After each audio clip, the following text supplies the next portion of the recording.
ओहो कति लामो जाम हो साथीहरू।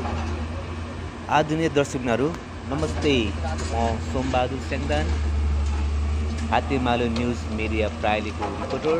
आज म रिपोर्टको क्रममा हिँड्दै गर्दाखेरि रोशी खोला पुगेको छु र रोशी खोलामा निकै ठुलो पहिरो गएको छ र यो पहिरो जाने क्रममा बाटो अवरुद्ध भएको छ। कतिपय सवारी साधनहरू बाटो अवरुद्ध भएको कारणले चाहिँ लामबग्दो रूपमा जाम भएर बसेको दृश्य देख्न सक्नुहुन्छ तपाईँहरूले।